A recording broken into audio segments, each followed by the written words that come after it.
ராமனுடைய அத்தனை பெருமைகளையும் காத்தவள் சீதா பிராட்டி.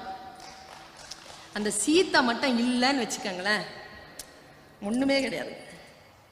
ராமனுடைய மிக உயர்ந்த நோக்கு எதுன்னு சொன்னா, அவன் ஒரு சொல் தான் சொல்லுவான். ஒரு சொல், ஒரே வில், ஒரு இல். ஒரு சொல், ஒரு வில், ஒரு இல். இந்த மூணையும் காப்பாத்தனவ சீதா. இந்த பெண்மை என்கின்ற உயர்ந்த இலக்கினால், அந்த கம்பீரத்தினால் ராமனுடைய வில்லாற்றலையும் ராமனுடைய சொல்லாற்றலையும் ராமனுடைய இல்லறத்தையும் மிக சிறப்பாக காப்பாற்றிக் கொண்டு சென்றதனால் தான் ராமன் தன் தந்தை பெயரையும் தன் தாய் பெயரையும் தனக்கு முன்னால் போட்டுக்கொண்டது போல தன் மனைவியின் பெயரையும் தனக்கு முன்னால் போட்டுக்கொண்டு ஆடவர் உலகத்திற்கே புதிய மரபை காட்டினான் சீதாராமன், ஜானகி ராமன்.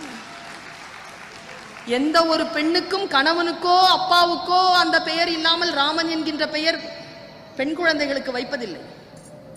ஆனால் ஆண் குழந்தைகளுக்கு சீதாராமன், ஜானகி ராமன், லக்ஷ்மி நாராயணன் என்று அந்த மனைவியின் பெயரையும் சீதாவினுடைய பெயரையும் ஜானகியினுடைய பெயரையும் சேர்த்து வைக்கக்கூடிய மரபு எப்படி வந்தது?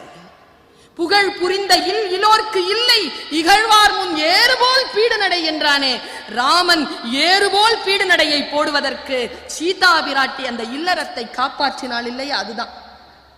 சீதா ரொம்ப சின்ன பிள்ளைங்க. ராமனே சின்ன பிள்ளை, சீதா அதை விட சின்ன பிள்ளை, ரொம்ப குறைஞ்ச வயசு. ரெண்டு பேருக்கும் இவ்வளவு பெரிய அனுபவங்களை அவர்கள் அடைகின்ற பொழுது அவர்களுடைய வயதை பார்க்கக்கூடிய நிலையிலே ராமனுக்கு ஒரு 24-25 வயசு, சீதாக்கு ஒரு 18-20 வயசு, அவ்வளவுதாங்க. அத்தனை துன்பங்களையும் சகித்தார்கள், அத்தனை நிலையையும் கடந்தார்கள் என்றால் அந்த பெண்மை என்கின்ற அந்த இலக்கணத்தினுடைய உச்ச நிலையில் கொண்டு போய் உட்கார்ந்து இருந்தாள் சீதா பிராட்டி. அந்த சீதையினுடைய மிக உச்சமான நிலை ஒன்னால ஒரு சிறிய சூழல் வருகிறது. உட்கார்ந்துருக்கா, அனுமன் வரா. அண்ணா நல்லா சொன்னார், சீதா அப்படின்னு இறங்கல, அனுமன் ராமா என்று சொல்லிதான் இறங்கினான். ராமா என்று சொல்லி இறங்கக்கூடிய அந்த அனுமனை பார்க்கிறாள் சீதா. அனுமன் வேகமாக பேசக்கூடியவன், அவன் சொல்லின் செல்வன். நான் இந்த இடத்துல வியந்து பார்க்கிறேன், ஒரு பெண் எப்படி அதை ரியாக்ட் பண்ணியிருப்பா. இப்ப நான் எப்படி ரியாக்ட் பண்ணியிருப்பேன், கவிஞர் வினோதினி எப்படி ரியாக்ட் பண்ணியிருப்பாங்க, யோசிச்சு பார்க்கிறேன். குணசுந்தரி எப்படி ரியாக்ட் பண்ணியிருப்பாங்க, எப்படி இவங்கெல்லாம் எங்க அம்மா எப்படி ரியாக்ட் பண்ணியிருப்பாங்க இந்த சூழல்ல, அப்படிதான் பார்க்கறது உண்டு. சீதா உட்கார்ந்துருக்கா, அனுமன் வராங்க, வந்து சொல்றான், அம்மா ரொம்ப ஆபத்தான சூழ்நிலையில இருக்கிற, நான் ஊரெல்லாம் பார்த்துட்டு வந்துட்டேன், நீ வா என் தோள் மேல உட்காந்துக்க, நான் உன்னை கூட்டிட்டு போயிடுறேன், ராமன் கிட்ட தான் நான் வந்திருக்கேன்னு கனையாழியை காட்டினான். சீதா பார்த்தா, சிரிச்சா. சிரிச்சு சொன்னா, ஏ அனுமனே, நான் இங்க உட்கார்ந்துட்டு இருக்கிறேன்னு நினைச்சியே, நான் ஏன் உட்கார்ந்து இருக்கிறேன்னு நினைக்கிற? ஏன் உட்கார்ந்துருந்தேனா? நான் நினைச்சு பார்த்தேன், நம்மளுக்கு லிஃப்ட் யாராவது கொடுத்தாங்கன்னா வரீங்களா, அதுவும் குஷன் லிஃப்ட்.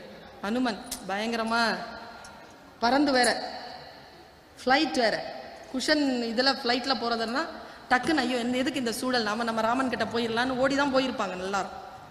சீதை உட்கார்ந்துருந்தாங்க. அதுதான் பெண்ணின் பெருந்தக்க யாவுல அப்படிங்கிறது.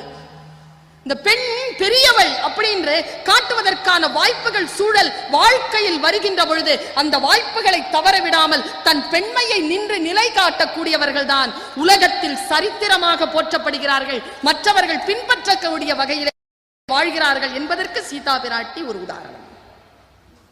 வந்து கேட்கிறான், வாமா போலாம். சீதை சிரிச்சுக்கிட்டே சொன்னா, ஏ அனுமனே, நீ என்ன நினைக்கிற, என்ன நான் ஏன் இங்க உட்கார்ந்து இருக்கிறேன்னு நினைக்கிற? சொல் இருக்குல்ல, என்னுடைய ஒரு சொல், ஒரு சொல் போதும். இந்த உலகம் மட்டும் இல்ல, இந்த உலகத்திற்கு அப்பாற்பட்ட எல்லா பிரபஞ்சங்களையும், எல்லை நீத்தை உலகம் எல்லாத்தையும் என் சொல்லினால் சுடுவேன். தெரியுமா உனக்கு? சொல்லு சொன்னாலே சுற்றுவோம். ஆனா ஏன் உட்கார்ந்து இருக்கிறேன்னா, என் ஹஸ்பண்ட் இருக்காருல்ல மிஸ்டர் ராம், என்னுடைய கணவர் ராமன், தசரத ராமன், கோதண்ட ராமன், அவனுடைய வில் இருக்கு இல்லையா, கோதண்டம், அந்த வில்லினுடைய ஆற்றலுக்கு மாசு வந்துரும்.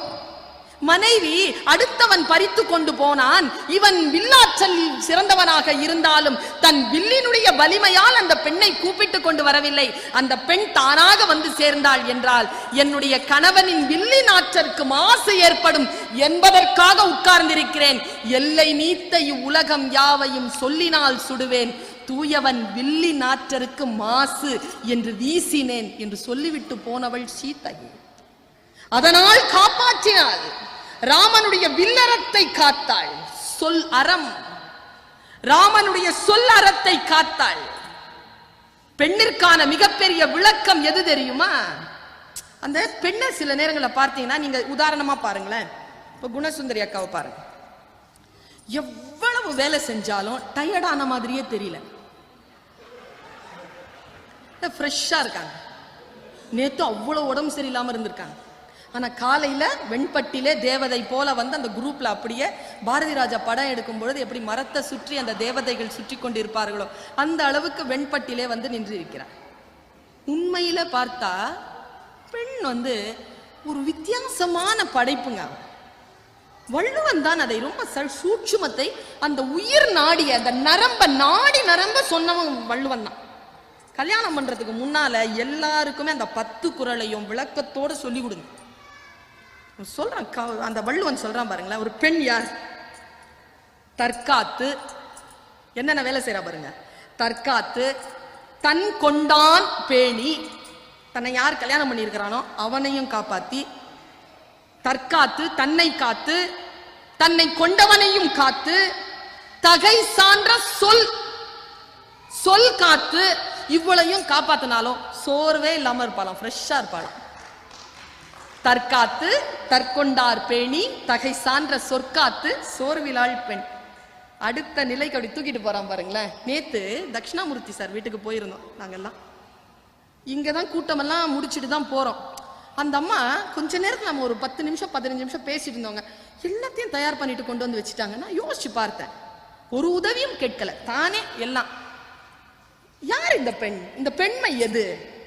அவங்க மட்டுமல்ல, அவங்க வீட்டில் இருக்கக்கூடிய மனைவி மட்டுமல்ல, உங்கள் வீடுகளில் இருக்கக்கூடிய மனைவிமார்களும் அப்படித்தான், தாய்மார்களும் அப்படித்தான், நான் அப்படித்தான், என் தாய் என் பாட்டி அப்படித்தான், என் பிள்ளை அப்படித்தான். அது என்னது? தெய்வம் தொழாள். அற்புதமான குறள் அது. தெய்வம் தொழாள் கொழுநன் தொழுதெழுவாள். கொழுநன் தொழுதல் என்பது இல்லறத்தை காத்தல். தெய்வம் தொழாள் கொழுநன் தொழுதெழுவாள் பெய்யன பெய்மழை. பெய்யன பெய்யும் மழை அப்படின்னா எப்படி நாம விளக்கம் சொல்லிட்டோம்னா, தப்பா விளக்கம் சொல்லிட்டோம். இவ எப்படின்னா, இந்த மாதிரி பத்தினி தெய்வமாக இருக்கக்கூடிய பெண் வெளியில போய் மழை பெய்யி அப்படின்னு உடனே பெஞ்சிரும் அப்படிதானே சொல்லி கொடுத்துருக்காங்க. அப்படிலாம் கிடையாது. அது யார் சொன்னாலும் பெய்யாது மழை.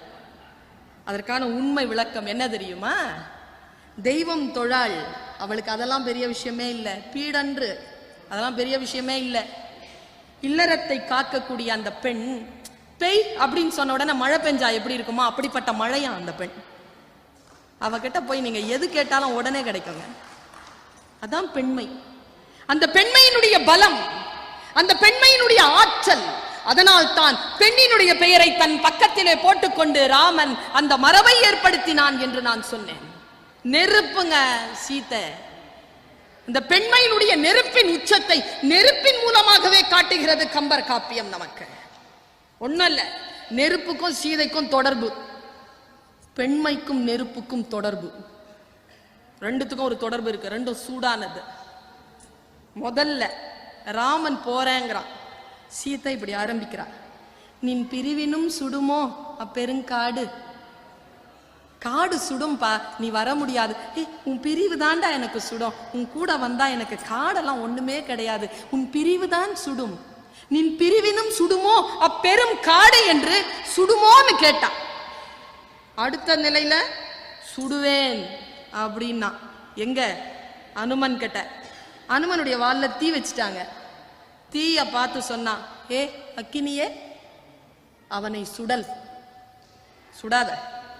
சுடுமோன்னு கேட்டா சுடுவேன்னு சொன்னா சுடேல் என்று அந்த தீக்கு ஆணையிட்டால் கடைசியில் அக்கினி பிரவேசத்தில் இறங்குகின்ற பொழுது அந்த தீயினையே தன்னுடைய வெப்பத்தினால் சுட்டாள். சுடுமோன்னு கேட்டா, சுடுவேன் என்று சொன்னாள், சுடேல் என்று ஆணையிட்டாள், அந்த தீயை சுட்டாள். சூடுக்கும் பெண்மைக்கும் இருக்கக்கூடிய தொடர்பை மிக சிறப்பாக கம்ப காப்பியம் சொல்லிக்கொண்டே நகர்கிறது. நான் இன்னும் சற்று நேரத்தில் நான் நிறைவு செய்கிறேன். அண்ணன் வந்து இங்க நின்னுட்டார். பாரதியில் வந்த வேலை முடியணும்ல. எனக்கு சீதையினுடைய ரொம்ப பெண்கள் நிறைய பேர் வந்திருக்கிறீங்கன்றதா இச்சை இருக்கு இல்லைங்க. இச்சை, ஆண்களுக்கு இச்சையை அடக்குவதற்கான நிறைய கற்பிதங்கள் சொல்லப்பட்டு கொண்டே இருக்கு. ராமனை பத்தி பேசும்போதே எத்தனை ஆண்களுக்கு சூடு விழுது. எப்படி பேசிக்கிட்டே இருந்தார்ல நேத்து தமிழறிவு மணியன் ஐயா அவர். ஆண் வந்து தொடக்கூடாதுன்றது மட்டும் இல்ல, நெஞ்சாலையும் நினைக்க கூடாதுப்பா, ஆண்களுக்கு சொல்லிக்கிட்டே இருக்காங்க. எல்லா இந்த கற்பிதங்களும் பெண்களுக்கு ரொம்ப அழகாகவும் ரொம்ப ஆழமாகவும் மிக சிறப்பான வகையிலும் பெண்ணுக்கு சொல்லப்படுது. இந்த பெண்ணிற்கு சொல்லக்கூடிய அந்த சூழலை நான் ஒரு சில நிமிடங்களுக்குள் சொல்லி அதை கடக்கிறேன். ராவணன் இருக்கானே 10 தலைங்க, ஹேண்ட்சம் மேன், 10 தலை, வாரணம் பொருத மார்பு, வரையினை எடுத்த தோள், நாரதற்கு ஏற்ப நயம்பட உரைத்தனா, சங்கரன் கொடுத்த வாழ், மௌலி 10. எப்படி இருப்பான்? அப்படி ஜெஜாண்டிக்கா இருக்கிறான். நம்ம சீதா பிராட்டி கிட்ட வந்து காலில் விழறாங்க. காலில் விழற, தோற்பித்தீர் மதிக்கு மேனி சுடுவித்தீர், தென்றல் தூர ஆர்ப்பித்தீர், பகைவரச்சம் தீர்ப்பித்தீர், இன்னும் என்ன செய்வித்தீர், தீர்தீரம்மான்னு காலில் விழ. கொஞ்சமாவது அந்த பெண்ணுக்கு மேட்டிமை வரணுமே. ஒருத்தன் வந்து எப்படி காலில் விழுந்து கிடக்கிறான் பார். அடுத்தது சொல்றாங்க, அகலிகை காதலை இன்புற்று பெற்றாள், இழுக்குற்றாளோ. அகலிகை காதலை இன்புற்று பெற்றாள், இழுக்குற்றாளோ. அகலிகையை சொன்ன உடனே சீதா அப்படி பார்த்தா. தனக்கு முன்னால் வந்து தன் காலில் தன் அழகை பேசி பேசி காம வயப்பட்டு வந்து காலில் விழக்கூடிய அவனை பார்த்து இப்படி பார்த்தா. அவ சொன்னது தாங்க சாபம். அந்த பெண் அந்த திண்மையில நின்று நான் யோசிச்சு பார்த்தேங்க. நம்முடைய பெண்களினுடைய இந்த உச்சமான சூழ்நிலையில இந்த சகசிரஹாரத்துல வரும் உணர்வு, அது உண்மையா சொல்றேன், சூட்சுமமா முன்னால யாராவது தப்பான எண்ணத்தோடு இருந்தால் அவர்களுடைய ஆயுளை வைத்துக் கொண்டிருக்கக்கூடிய வேற அப்படி அறுத்துறோம். அந்த சூடு அதுதான் பெண்மையினுடைய மிகப்பெரிய உச்சம். அவ பார்த்து கேட்டா, காலில் விழுந்திருக்கக்கூடிய ராவணனை பார்த்து பேசினாள் சீதை. பழி இது, பாவம் இது என்பதை உணர்கிலை, பகரத்தக்க மொழி இவை இல்லை என்பதை கேட்கிலை, கிழிகிலை நெஞ்சும் வஞ்ச கிளையோடும் இதுகாரம் நீ அழிகிலை எனில் கற்பு என்னாம் அறம்தான் என்னாம். அதுதாங்க கடைசி அவ பேசின பேச்சு. அடுத்தது அவனுடைய வீழ்ச்சி தொடங்கிருச்சு. சீதையினுடைய உச்சம். சீதா அப்படி நிக்கிறா. அந்த நிலையில் தன்னைத்தானே மிக சிறப்பான வகையிலே, மிக சிறப்பான நிலையிலே சீதை ராமனுக்கு துணையாக தன்னைத்தானே உயர்த்தி ராமனுடைய இல்லறத்தையும் ராமனுடைய வில்லறத்தையும் ராமனுடைய சொல்லறத்தையும் காக்கிறாள். இது சீதா. நான் இன்னொரு 5 நிமிஷத்துல ஒரு பாத்திரத்தை சொல்றேங்க. எத்தனை பேருக்கு அந்த பாத்திரத்திலே உள்ளே இருக்கக்கூடிய அர்த்தம் புரிஞ்சிருக்குன்னு எனக்கு தெரியல. ஏன்னா கம்ப ராமாயணம் எல்லாம் நான் வந்து மதத்திற்காகவோ சாமிக்காகவோ படிக்கிறது இல்லைங்க, நான் வாழ்க்கைக்காக படிக்கிறேன். வாழ்க்கைக்காக. ஒவ்வொரு பாத்திரங்களும் நமக்கு வாழ்க்கைக்கு வழிகாட்டக்கூடிய பாத்திரங்கள். நான் வியந்து பார்க்கிற ஒரு பாத்திரம் எது தெரியுமா? பெண்ணா நான் ரொம்ப வியக்கிற பாத்திரம் மண்டோதரி. மண்டோதரிங்க அந்த ஒரு பெரிய ஆம்பளைக்கு பொண்டாட்டியா வந்து சேர்ந்தா. ஒரு தலை இருக்கிறவனுக்கு கல்யாணம் பண்ணாலே அவன் நடு ரோட்ல நிக்கிறான். இவனுக்கு 10 தலை. ஒரு அன்பான வார்த்தையும் பேசல. சீதை பத்தி என்னைக்கு அந்த கேட்ட நங்கைய அவன் மறக்கலையும், அன்னிலேருந்து அவன் புருஷன் அவன்கிட்ட இல்லை. ஆனா மண்டோதரி பாருங்களேன், இந்த இடத்துல நான் சொல்லி நிறுத்துறேன். கண்ணகி இருக்கால, அவ இந்த சின்ன பிள்ளை தானே, அவளுக்கும் 24 வயசு தாங்க. மதுரை எரிக்கும் போது புருஷன் இல்லாம போகும்போது, கல்யாணம் பண்ணும்போது 12 வயசு, 12 வயசுல போயிட்டான். 24 வயசுல தான் வந்தான். வந்து ஒரு 2 மாசம் கூட இல்ல போயிட்டான். இவள் இதாங்க கண்ணகி. கண்ணகிக்கு எதுங்க கொடுத்துச்சு தைரியம்? பெட்பு. தன் கணவன் மீது வைத்திருந்த அந்த பெரு விருப்பம் இருக்குல்ல, அதாங்க தைரியம். ஒரு பெண்ணிற்கான அடிப்படைங்க. நீங்க என்ன நினைக்கிறீங்க? கோவலனை கொன்றது எது? கோவலனுடைய தீவினையா, ஊழ்வினையா? கிடையாது. கோவலனை கொன்றது கோவலனின் தீவினை கிடையாது. கோவலனை கொன்றது கண்ணகியின் நேர்மை. ராவணனை கொன்றது ராவணனின் தீவினை கிடையாது. ராவணனை சாய்த்தது மண்டோதரியின் கற்பு. மண்டோதரி கற்பின் கனலையா அப்படி நிக்கிறாங்க. அவ அப்படி படுத்து நிக்கிறா. அனுமன் பார்த்தான், சீதை அப்படின்னு இறங்கிட்டான், லேண்ட் ஆயிட்டான், கீழே லேண்ட் ஆயிட்டான். இது சீதையா தான் இருக்கணும்னு. ஒரே ஒரு வித்தியாசத்துல தான் இவ சீத்தை இல்லைன்னு சொன்னா. என்னன்னா, இவ்வளவு நிம்மதியா தூங்கி இருக்க மாட்டான் சீத்தை. அதனால இவ சீத்தை இல்லை. மண்டோதரியை சீத்தை என்று நினைத்தான் அனுமன். அந்த பெண்மைங்கிறது இந்த பாருங்களேன், எல்லாரும் சொல்லுவாங்க தாயா தாரமான்னு கேட்பாங்கல்ல. இந்த பெண்மையில 2 விதம் இருக்குங்க. அவ பல டைமென்ஷன் எடுத்துக்கிட்டே வருவா. அம்மா, மனைவி, மகள், தங்கை, தோழி, காதலி, இப்படி நிறைய முகங்கள் இருக்கு அவகிட்ட.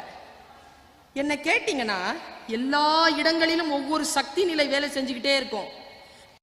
பெண்மையினுடைய உச்சம் வேலை செய்யற இடம் எது தெரியுமா? அந்த மனைவியா இருக்கிற அந்த தருணம் தான்.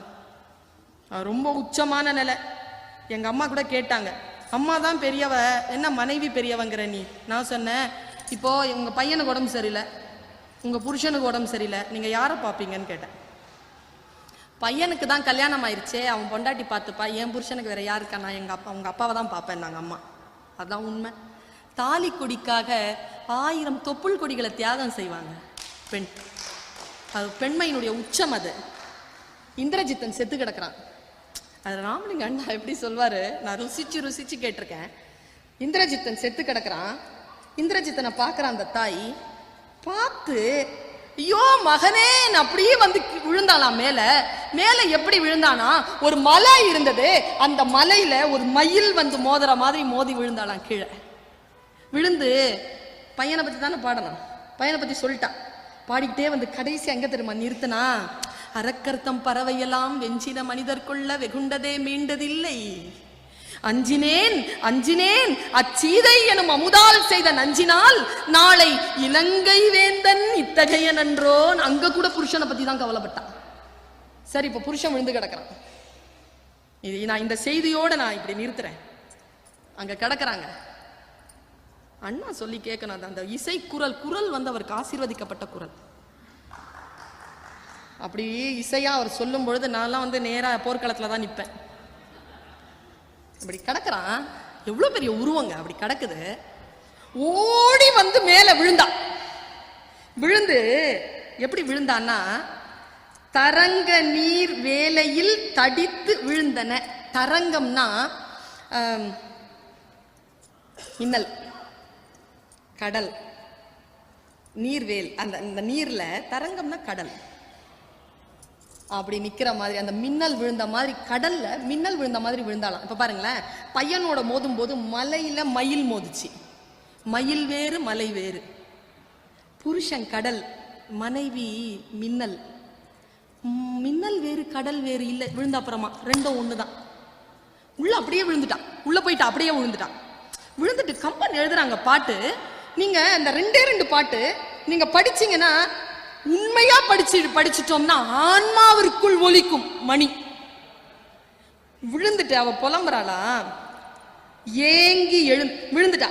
என்னென்னமோ கூப்பிட்டு ஏங்கி எழுந்து அவன் பொன் தழைத்த பொறு மார்பினை தன் தழை கைகளால் தழுவி, தன்னுடைய தழை போன்ற கைகளை எடுத்து அப்படி தழுவி தனி நின்று அழைத்து.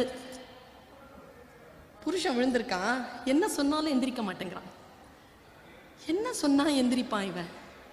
என்னென்னமோ சொல்லி பார்த்துதான் எந்திரிக்க மாட்டேங்கிறான்.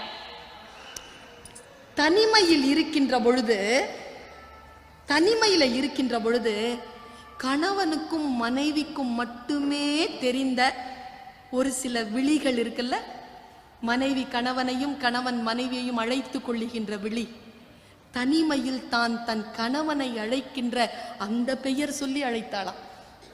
கீழே விழும்பொழுது தனி நின்று அழைத்து உயிர்த்தாள், உயிர் நீங்கினாள். அவ்வளவுதான். அந்த நிக்நேமை கூப்பிட்டுட்டு செத்துட்டாங்க.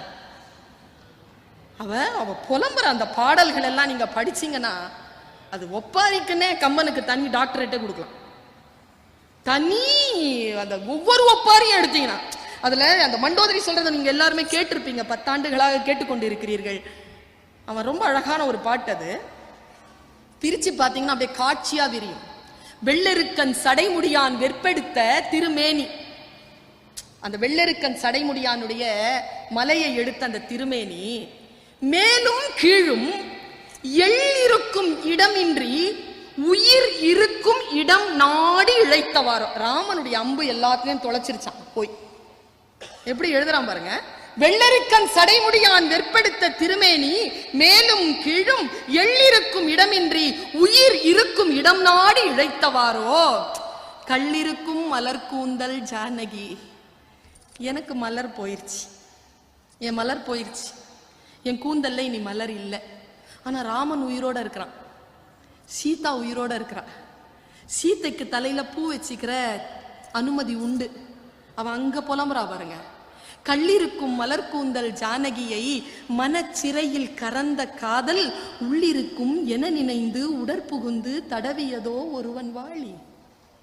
அப்படி போய் தேடிச்சா, என் புருஷனுடைய உயிரை தேடிச்சா, ஜானகியினுடைய ஆசை இங்க எங்க இருக்கு எங்க இருக்கு எங்க இருக்குன்னு தேடிச்சா. சொல்லிக்கிட்டே இது சொல்லிட்டு செத்து போயிட்டாங்க. நான் இங்க சொல்லி நிறைவு செய்கிறேன். இப்போ ராவணன் செத்துட்டான், மண்டோதரியும் செத்துட்டான். இப்ப கதை முடிஞ்சது. அடுத்தது மகுடாபிஷேகம். அவங்க போறாங்க. பெண்மையினுடைய உச்சமாக ஒரு விஷயம் ஆண்களுக்கும் பெண்களுக்குமாக இருக்கக்கூடிய இந்த அவைக்கு சொல்கிறேன். எவ்வளவுதான் ஆண் திணவெடுத்து வெளியில் சுற்றினாலும் கற்புக்கரசியான ஒரு பெண் வீட்டில் இருந்தால் அந்த ஆணினுடைய இறுதி அந்த பெண்ணினுடைய காலடியில் தான் வந்து விழும். இயற்கை இதை தவிர்த்து வேற வாய்ப்பையே தந்தது இல்லை. பெண்மையினுடைய உச்சத்தை சொல்கிறேன். ராவணன் செத்து போயிட்டான், நீர்க்கடன் செய்கிறார்கள். கம்பன் ஒரு பாத்திரத்தை மிக சிறப்பான முறையில் படைத்து அந்த பாத்திரத்தின் உச்சத்திலே பெண்மையை வெற்றி பெற செய்திருக்கிறான் என்றால் அது மண்டோதரியின் பாத்திரம். மண்டோதரி கீழே விழுந்து கிடக்கிறாள். முதல்ல யாருக்கு தெரியுமா கிரியை பண்ணாங்க? ராவணனுக்கு பண்ணாங்களா மண்டோதரிக்கு பண்ணாங்களா? முதல்ல கிரியை பண்ணது, முதல்ல கொண்டு போய் புதைச்சது, முதல்ல கொண்டு போய் எரிச்சது மண்டோதரியத்தான். மண்டோதரிய புதைச்சிட்டாங்களா, எரிச்சிட்டாங்க. எரிச்சு அந்த இடம் இருக்கு. மக்களே, கணவன் இறந்த இடத்தில் மனைவியை எரிப்பதும் கணவன் இருக்கின்ற பொழுதே மனைவி போய் விழுந்து இறப்பதும் தான் மரபு இல்லையா? இங்க கம்பன் உச்ச நிலையில் எங்கே நின்று செலுத்துகிறான் பாருங்கள் பெண்மையினுடைய அந்த தன்மையை, அந்த சூட்சும கலையை.